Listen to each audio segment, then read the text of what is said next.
Assalamualaikum warahmatullahi wabarakatuh. Hamidanillah tabaraka wa ta'ala wa musallian musaliman ala Rasulillah sallallahu alaihi wa alihi wasallam. Alhamdulillah, para pemuda pembangun negeri yang saya cintai. Kali ini kita bertemu kembali dalam Enjoy Studi Manajemen Organisasi bersama saya, R. Arif Wibowo. Pada pertemuan yang terdahulu, kita telah membahas tentang manajemen, bahwa fungsi manajemen ada yang mengatakan 4, ada yang mengatakan 5, dan juga ada yang mengatakan 6. Paling tidak, ya, fungsi yang paling ada dan pasti ada di antara 4, 5, atau 6 itu adalah fungsi planning atau perencanaan. Dan kali ini kita akan membahas tentang fungsi perencanaan. Suatu organisasi tidak mungkin, ya, tidak ada yang memiliki tujuan. Dan setiap aktivis organisasi atau karyawan, manajer, ya, pasti mereka ingin tujuan organisasinya tercapai. Tidak ada yang tidak ingin gagal, ya, dalam mencapai tujuannya. Jadi perencanaan adalah sesuatu keniscayaan bagi suatu organisasi. Karena perencanaan merupakan penetapan tujuan-tujuan yang akan dicapai oleh organisasi dan termasuk juga perumusan metode untuk mencapai tujuan tersebut. Merumuskan perencanaan memang lebih mudah daripada melaksanakannya. Namun suatu pekerjaan yang telah direncanakan dengan sangat baik, maka pekerjaan itu telah separuh jalan terlampaui. Masih banyak beberapa orang yang sulit merencanakan. Untuk memudahkan bagaimana kita melakukan perencanaan, maka kita tanya pada diri kita sendiri beberapa hal. Yang pertama adalah bertanya, apa yang akan saya capai, atau apa yang saya inginkan untuk bisa saya peroleh. Yang kedua adalah kita bertanya, kira-kira kita punya sumber daya apa, atau bagaimana sumber daya kita yang bisa kemudian mengelola, bisa dilibatkan untuk mencapai harapan tersebut. Dan juga yang ketiga adalah kira-kira metode yang bagaimana untuk mencapai harapan tersebut. Dan yang kemudian yang keempat adalah kita harus bertanya, kira-kira apakah cara yang saya lakukan itu adalah cara yang optimal atau tidak. Namun ada mungkin kiat atau triks, ya, untuk membuat rumusan yang biasanya kadang masih sulit untuk bagaimana cara merumuskannya. Tapi yang penting adalah, triknya adalah, tulislah apa yang Anda pikirkan dan apa Anda inginkan. Tulis. Beberapa tipe perencanaan dapat dilakukan berkaitan dengan atau sesuai dengan level dari tujuan. yang dibuat. Jadi beberapa tipe perencanaan dapat dilakukan untuk juga mencapai berbagai macam tujuan yang berbeda-beda. Dan manajer akan melakukan proses perencanaan berdasarkan pada frame waktu, scope, level, dan kemudian juga keperluan perencanaan. Setiap tipe perencanaan memiliki tujuan yang berbeda berdasarkan levelnya tadi. Dalam organisasi, berdasarkan levelnya, maka perencanaan dapat diklasifikasikan menjadi 4 macam. Yang pertama adalah perencanaan strategis atau strategic planning. Yang kedua adalah perencanaan taktis atau tactical planning. Yang ketiga adalah perencanaan operasional atau operational planning. Yang keempat adalah perencanaan skenario. Keempat tipe perencanaan ini bisa digambarkan sebagai berikut, bahwa perencanaan strategis juga sering disebut dengan perencanaan jangka panjang, ya, yang mana biasanya meliputi mulai dari visi, misi, tujuan global, dan juga mungkin sampai ke langkah strategis, ya, langkah-langkah strategis. Kemudian biasanya perencanaan strategis ini dilakukan oleh top manager di dalam suatu organisasi atau suatu perusahaan. Sedangkan tipe yang kedua tadi adalah, atau level yang kedua yang lebih bawah, adalah perencanaan taktis. Ya, ini biasanya juga disebut dengan perencanaan level menengah atau middle term, ya, planning. Nah, ini biasanya disusun oleh kemudian manajer-manajer level menengah atau middle manager, atau kemudian divisi atau departemen-departemen yang menyusunnya.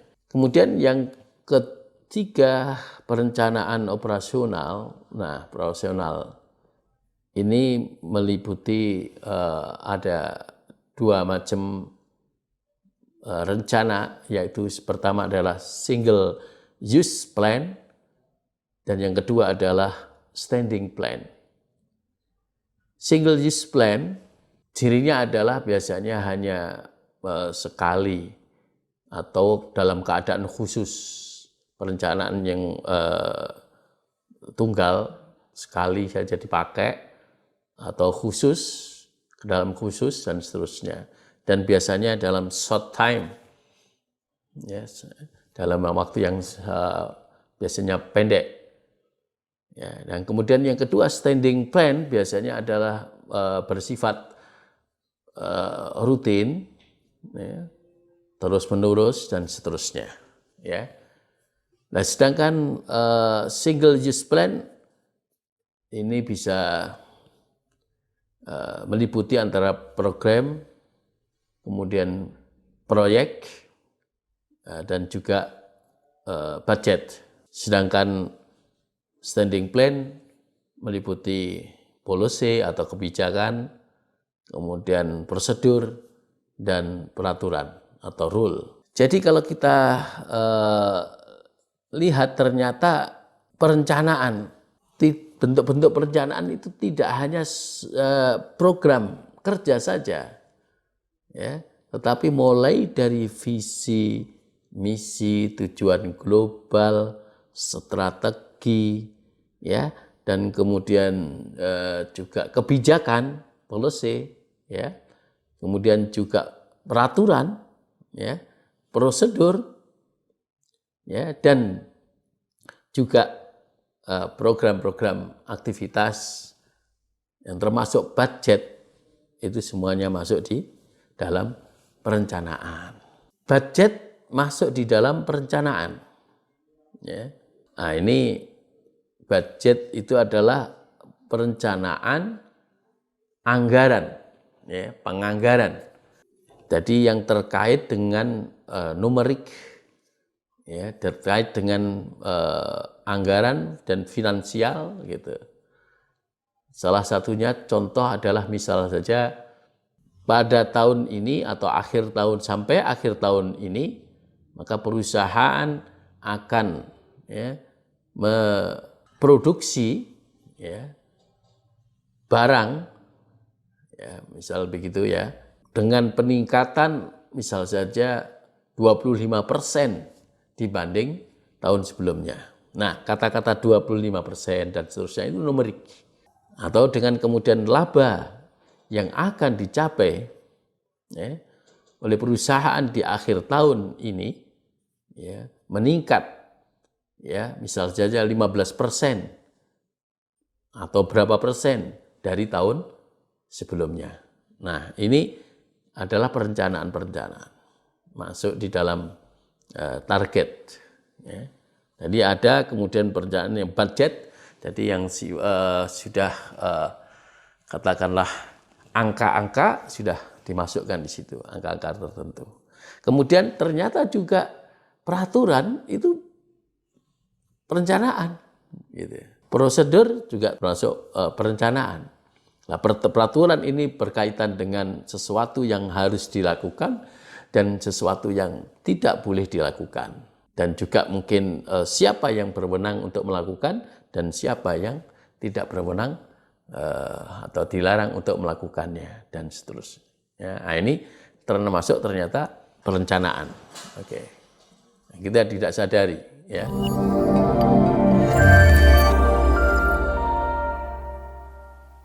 Para pemuda membangun negeri yang saya cintai, bahwasanya prinsip-prinsip dalam perencanaan perlu kita pahami. Yang pertama adalah kita harus menyediakan waktu. Kalau kita tidak menyediakan waktu untuk melakukan perencanaan, ya kurang bagus nanti hasilnya. Ingat tadi saya katakan bahwa kalau kita merencanakan suatu pekerjaan itu dengan sangat baik, maka sebetulnya kita sudah ya melakukan separuh pekerjaan. Oke. Kemudian yang kedua, ya, dari prinsip perencanaan adalah bahwa perencanaan itu bisa top down atau bottom up. Jadi rencana itu bisa dari atas ke bawah, dari top manager kemudian ke bawah. Tapi bisa juga perencanaan itu bottom up, jadi dari bawah ke atas. Jadi diusulkan dari karyawan dan seterusnya dari bawah, ya, terus kemudian ya ke atas. Nah, kemudian yang ketiga adalah bahwasanya perencanaan itu harus fleksibel dan dinamik. Nah, ini harus fleksibel, tidak kaku, dan harus dinamis. Nah, ini mengikuti ya zaman ya, dan seterusnya.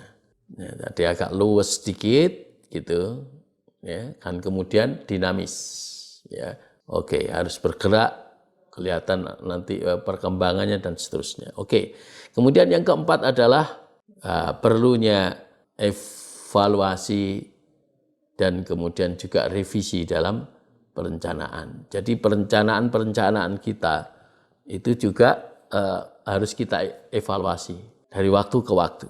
Setelah kemudian perencanaan, kemudian dilakukan pelaksanaan, merchandising dan seterusnya sampai hasil, kemudian dievaluasi lagi perencanaannya ini. Kalau misalnya aja di tengah jalan ternyata masih banyak hal-hal yang datang kemudian yang tidak terduga, ya berarti perencanaan kita harus lebih luas lagi dan atau lebih fleksibel. Nah, biar sehingga nanti ada sesuatu, biar kita sudah menyiapkan diri untuk itu. Dan jika ternyata harus kita pindah, ganti, dan seterusnya, nah ini mudah. Jadi tidak kemudian terlalu sulit untuk mengubahnya dan seterusnya. Jadi bentuk-bentuk perencanaan, kalau kita lihat tadi, ada mulai dari visi, misi, kemudian budgeting. Ya. Semuanya dalam perencanaan ini melalui suatu langkah-langkah atau step perencanaan. Maka langkah-langkah yang harus ditempuh dalam perencanaan ini antara lain yang pertama menentukan tujuan atau sasaran ya untuk seluruh organisasi. Ya. Yang kedua adalah membuat asumsi tentang berbagai elemen-elemen lingkungan. Jadi lingkungan ada dua, lingkungan dalam organisasi dan lingkungan di luar organisasi. Yang ketiga adalah menentukan periode perencanaan itu. Jadi perencanaan ini untuk jangka waktu yang bagaimana? Long term atau mid term atau kemudian yang short term. Kalau mungkin 5 tahun itu sudah dianggap yang mid term, long termnya adalah 10 atau 15 tahun atau 20 tahun, yang kemudian short termnya adalah setahun. Ya, mungkin begitu. Kemudian juga menentukan tindakan alternatif.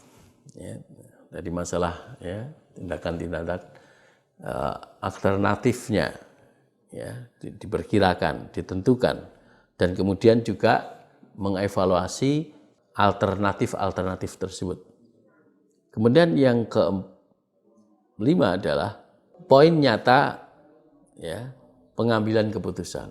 Setelah itu baru yang terakhir adalah membuat rencana turunan. Nah, inilah step dalam planning. Kalau tadi ada kita gambarkan bahwa visi termasuk rencana perusahaan, rencana organisasi, rencana lembaga.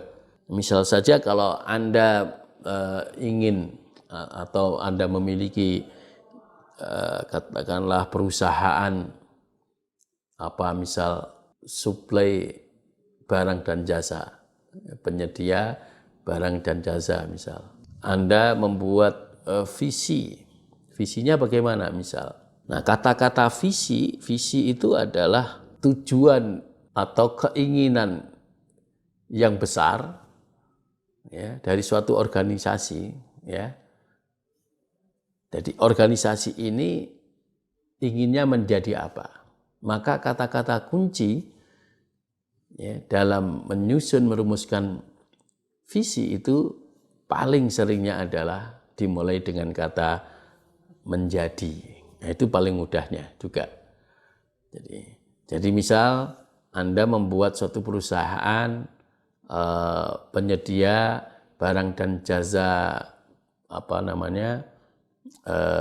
IT misal, maka Anda bisa menyusunnya, visinya adalah menjadi perusahaan internasional ya, penyedia atau pensuplai barang dan jasa teknologi IT terdepan di dunia. Nah, misal ini.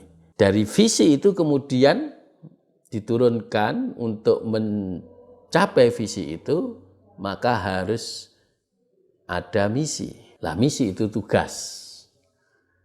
Nah, jadi tugasnya organisasi itu apa?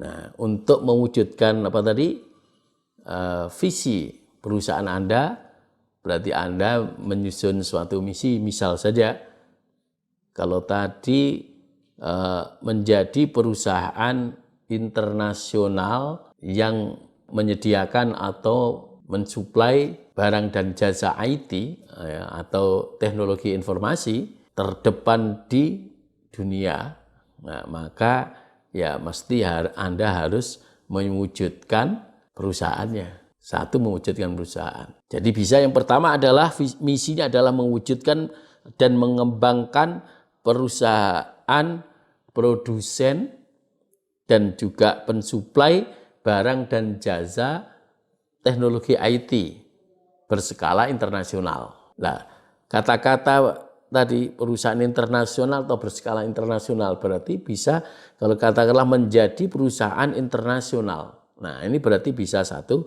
berarti tidak hanya dimiliki oleh orang Indonesia, tapi juga ada orang asing yang juga masukkan saham. Atau juga mungkin tidak hanya dikelola oleh orang Indonesia saja, tapi mungkin dari beberapa orang asing juga ada yang ikut mengelola. Nah, itu kata-kata itu wujudnya bagaimana nanti. Nah, kemudian tidak hanya memproduksi, tapi mensuplai, menyediakan. Tidak hanya menyediakan, mensuplai. Mensuplai berarti itu sudah memberikan ke mana-mana yang membutuhkan.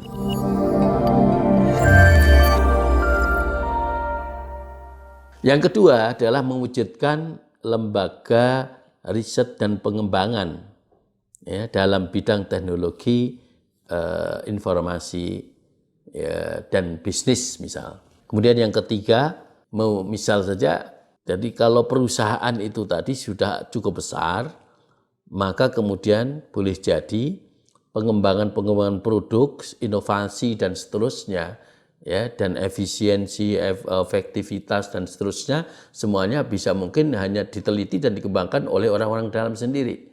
Maka perlu mungkin ada unit atau lembaga risetnya di situ. Sehingga kemudian lembaga riset ini bisa menyokong ya perusahaan itu secara langsung dan sesuai dengan apa yang diminta. Dan mungkin kalau lembaga riset ini juga besar, mungkin juga bermanfaat bisa kemudian untuk membantu masyarakat atau lembaga yang lain. Kemudian yang ketiga, guna peningkatan kualitas SDM dan seterusnya, agar kemudian mereka bisa mempunyai kompetensi yang sesuai dan kemudian bekerja nanti bisa kemudian efektif dan efisien, maka mungkin dirasa perlu juga perusahaan ini mewujudkan lembaga pendidikan atau pembinaan. Ya, jadi ada unit atau departemen dan juga mungkin ada lembaga ya pendidikan, ya pembinaan pendidikan dan seterusnya. Nah, di situ nanti kalau berkembang lebih besar lagi maka bisa mewujudkan lembaga pendidikan internasional yang berbasis teknologi informasi dan bisnis. Misal begitu. Jadi itu bisa masuk di dalam misi yang ketiga. Sedangkan karena tadi perlunya ini menjadi perusahaan yang internasional dan bahkan menjadi terdepan di dunia, maka tidak boleh tidak ya kalau Anda ingin besar berarti harus mengembangkan link, mengembangkan kerjasama, dan terutama di sini adalah berkaitan dengan internasional berarti kerjasama internasional, kerjasama dengan luar negeri. Maka bisa dituliskan sebagai misi yang keempat adalah kemudian membangun kerjasama internasional. Misal begitu. Jadi kita lihat bahwa dari visi kemudian bagaimana mencapai visi itu kemudian kita rumuskan misinya. Ya. Dan kemudian setelah itu kita bisa ya merinci, membuat detail lagi, yaitu berupa mungkin tugas atau tujuan. Maaf, tadi misi itu tugas, ini berarti breakdown merinci yaitu sebagai tujuan. Nah, ini adalah tujuan global organisasi. Misal saja yang pertama adalah membangun perusahaan produksi misal gitu ya, komputer, perusahaan produksi HP dan seterusnya, atau perusahaan dan aksesorisnya dan seterusnya. Nah, itu sudah berarti sudah tujuan yang kemudian rinci dari yang misi tadi. Ya.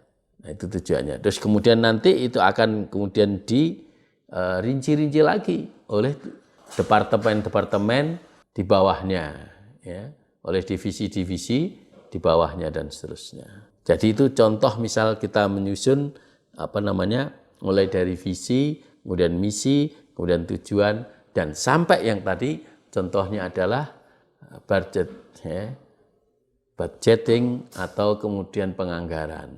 Nah, kalau penganggaran ini sudah kemudian sangat khusus, ya, dan sudah saya beri contoh seperti tadi.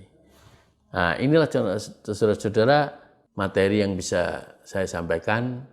Untuk lebih lengkapnya Anda bisa juga melihat di materi PPT yang saya cantum di MOOC, ya, Universitas Airlangga. Ya, mudah-mudahan bermanfaat ya, pada pertemuan ini.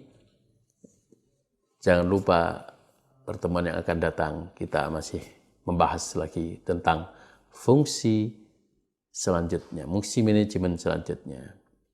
Ya. Mudah-mudahan Allah senantiasa memberikan kepada kita taufik hidayahnya, kesehatan, ya, dan kemudian tetap kita semangat membangun negeri ini. Assalamualaikum warahmatullahi wabarakatuh.